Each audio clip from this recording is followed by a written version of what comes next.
Hi, welcome back. This is the segment on the colon this time.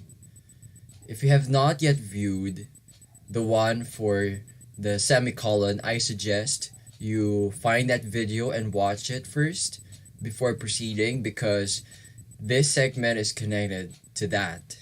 I repeat, please watch the segment on the semicolon first before you proceed to the full colon.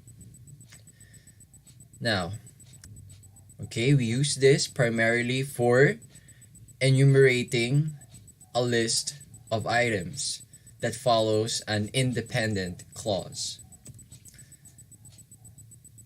So this is one sample sentence. As you can see, the colon is placed after an independent clause. If it is placed after a dependent clause or a phrase, then it's not going to be a valid position. Now later on, I'll explain why. Yes, the reason is we never put a colon between a verb and its object, nor between a preposition and its object, like how it's commonly done. As you can see in letters, noted by, written by, submitted by. Yes, when you label your paper requirements, submitted to Mr., etc., etc., and then you put a colon after the preposition. Okay, that is an ill practice. Neither do we even put the colon beside the verb. So as you can see in the following sample sentences, these sentences are incorrect in the sense that the first one is placed after brought and the second one of. So how can we correct these? We simply drop the colon. Okay? We only put the colon beside an independent clause, a group of words that can stand on its own. But if you badly want to use the colon, simply convert the phrase or fragment into an independent clause like this one. The snacks for the hike included a number of healthful foods. Clear?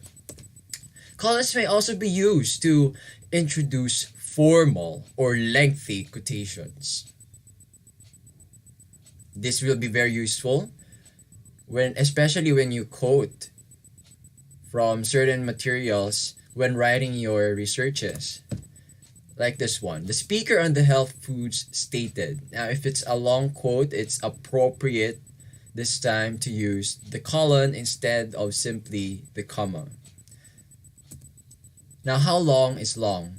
If it's one paragraph, that's already the minimum. The minimum measurement to use the colon. Okay? The colon is more formal than the comma. Even if the quotation is long, as long as it's casual, use a comma instead.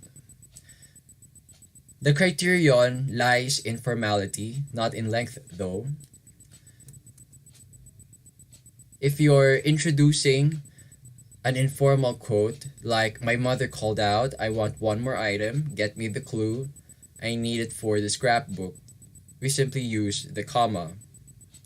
Especially if you're just storytelling, no need for the colon yet. But if it's a technical report, yes, use the colon. Colons are always used in quotations as a substitute for verbs that show speech.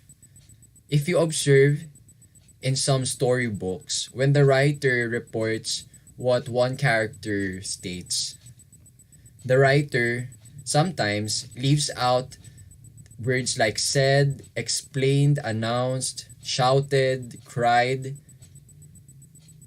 They get replaced with the colon instead. This rule applies regardless of formality and length. So whether or not you're quoting something from a technical report or if it's a casual remark, feel free to use the colon in place of the verb that shows speech. Look at the sample sentence here. He watched the young gymnast on the bars. And then we have the colon. After the colon, we have the line. Your technique is good, but you need more practice. So which word do you think could have been used instead of the colon? It could be and said and taught. Next, we use a colon to introduce a sentence that summarizes or explains the sentence before it. We also use it for, summarizing or telling the main idea behind your prior message. It's not simply for enumerating items. In the following example, the colon points to a further explanation of the initial independent clause. What follows the colon either explains or extends what has been stated before it. There are times when we write two consecutive sentences and the next one is actually connected to the first. But usually, we use the period instead of the colon. Next time, when you write sentences like the one you see on screen, feel free to use the colon when the two sentences match when it comes to idea. Because if you use a period here, it will appear abrupt in the sense that the two sentences ought to fit together and they're separated with a period. Here, since the second clause, she said that using the freshest ingredients, etc., is connected to the chef concluded, etc., then there should be a bridge between them. That's why we use the colon. So the colon signals that the second clause, she said that, etc., is an extension of the first one. It would be easy for you to judge whether or not the second sentence is an explanation or simply an extension as long as you know the thought of your initial sentence. We only use the period if the next sentence absolutely touches on a different idea. But if not, if it has the same content or if it tells something more about the initial sentence, use the colon. Don't be afraid. Lastly, we use the colon as an introductory device. How does this work? Usually, when introducing someone, we use the comma to set off the appositive from the noun or pronoun it renames. Now, what is an appositive again? An appositive is the word or phrase that tells something more about the subject. Like in this sample, Ella the princess does not want to entertain guests tonight. Which one here is the appositive? The princess, right? Usually, we set off the appositive via commas. However, if you want to be formal and you want to add some dramatic effect to what you're writing,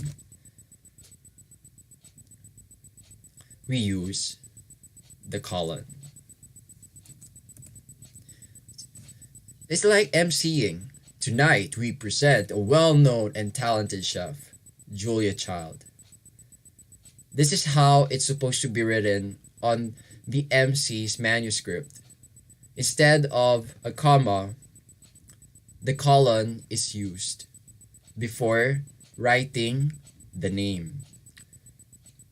Again, in formal settings, we use the colon. But if you're simply being casual, use the comma.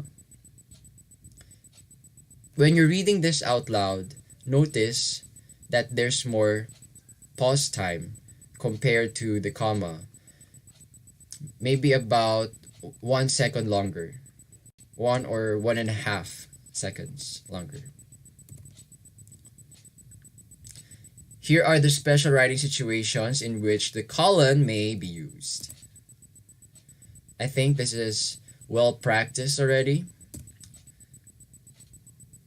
When you do your APA referencing or MLA, whichever style you're following, we need not add a space after the colon.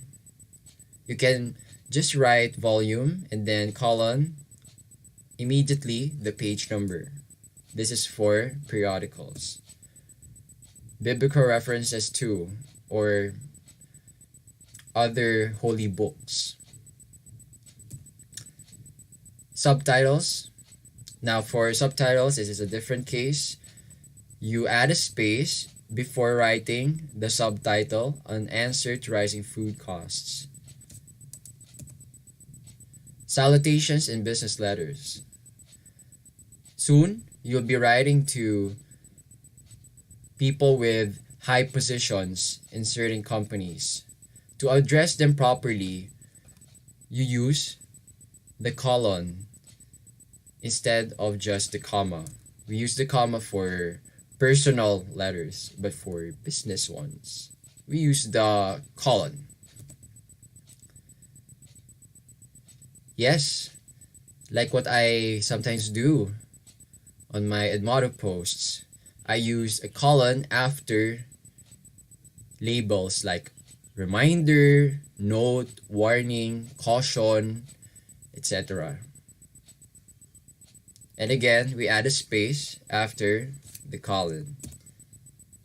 To test your use of the colon, I want you to answer the following exercises.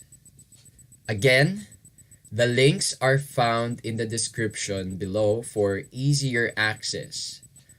If in case you fast forwarded to this part without having watched the previous parts, I suggest you watch them first before jumping to the exercises. And I really mean it, because you're watching this video to exercise your skills, not merely to just get over it.